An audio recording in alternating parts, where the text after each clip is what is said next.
An important component of instruction is fidelity, instructional fidelity, adherence to the program that I am teaching, adherence to the instructional guidelines that I am provided in order to deliver the instruction. It is important that we teach with fidelity and we have fidelity of implementation. Now, if I am observing a classroom, I will need to examine fidelity and I will show you how exactly I will be marking fidelity, the comments that I will be making as I go, but also how I will be sharing after that fidelity information with my colleague, with a person that I observed. Because the goal is not for fidelity to be punitive for the colleague, for the educator, but it's for them to see how can I improve my fidelity, because if I improve my fidelity, I improve my instructional delivery, my pacing, my time, the information that the students see. So in the end, I am giving more to the students that I serve.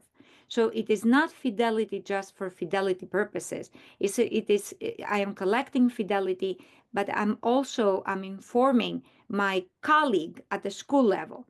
For the purposes of research, when we are working on research, we do collect fidelity and we are using that as an indicator of adherence to instruction. In that case, when the observation is for fidelity purposes, we will not give coaching feedback. However, we also work with colleagues, with instructors who are providing the lessons to give them coaching feedback because it is important again to be coached, but we will not use the same person who does the fidelity will not do the coaching, or the same person who is doing the coaching will not do the fidelity, because we're trying to make sure that we are objective when we are reporting data. So I say this because I want to make very clear what is the function of fidelity when I'm working for research, and what is the function of fidelity if I'm in a school setting and I am an administrator, for instance, and I'm examining how the people adhere to the program. If I see that there is a great deviation, of course, I'm going to discuss, I'm going to consider contextual factors, the time of the day that the instruction is taking place, because if the instruction takes place at the end of the day and the students are getting ready to leave, it is very difficult to complete your instruction when they have to pack and get their bags and leave the school. So I will consider what other factors inhibit the ability of my instructor to provide the quality instruction to the students.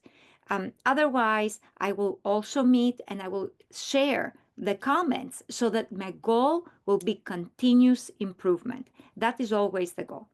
So I will show you the fidelity and then the fidelity checklist, but then I will show you how do you complete this task? What are the pieces you need to have in place in order for you to do very well on this? And for the sake of time, I will not watch the entire video with you, but we will watch a portion of it so that you will see how I would mark it in the fidelity checklist. So let me share my screen. So here is the fidelity checklist. The fidelity checklist has introduction, lesson introduction, explanation of concepts and strategies, explanation of the meaning of the concept, provision of an example and strategy use. So you see this, the components of the fidelity are exactly the same with the teacher log.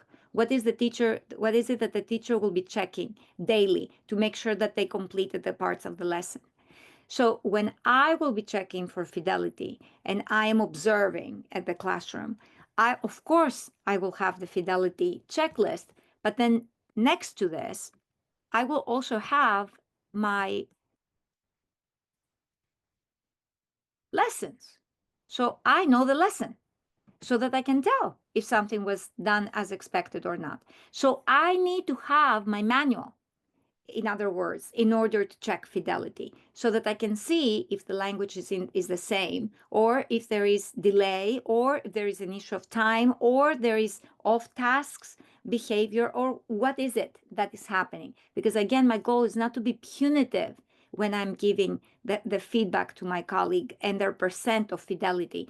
But in a school setting, it will be to make sure how can I guide this person to best deliver their instruction so that they can better support the needs of the students in my school, because we are working for our students. We are trying to serve the needs of our students. So I will have the manual, I will have the checklist, and then I need to have a video because I do not have the actual instruction in front of me.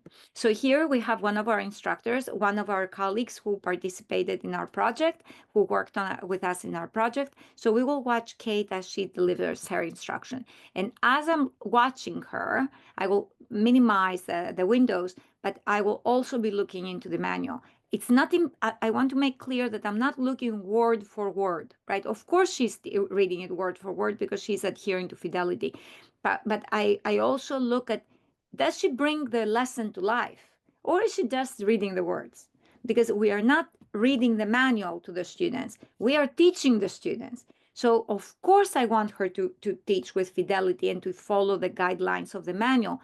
But most importantly, I want her to bring the lesson to life so that the students will understand what she's teaching them, not just for her to read the words of the manual. So that's very, very important to consider. So let's watch her.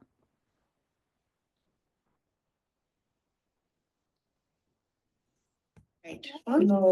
Here we go. Ready? We will work to read and spell multisyllabic words. They are often called big words. Multisyllabic words, as the term implies, have multiple, many syllables. A syllable is a unit of pronunciation that has a vowel. If I speak as a robot, I can break words into syllables. For example, in the word capital, right? Capital. 3 syllables. In the word capability, I have capability. 5 syllables. A syllable needs a vowel. Okay, I will stop at this point. And Catherine has very nicely broken all the components, so we can stop and we can talk across. So I will go now where? I will go to my checklist, Fidelity. You see, I say 0 is missing. It's not there. She skipped it completely. 1, she modified it. She changed it. And then I will write, why did she modify? What did she change? And then 2, she taught it as intended. What happened in this case? She taught it as intended. So in this case, I will mark it with a 2, right? And then I will continue with the next section of the lesson. I want to point out to you something that you may have heard. I know that the lesson at the very beginning is repetitive because every day you say to the students, we will be working with words. These words are often called multisyllabic words. Because they have many syllables. A syllable needs a vowel. In order to identify them, I'll speak like a robot. So it sounds very repetitive. But did you hear the students?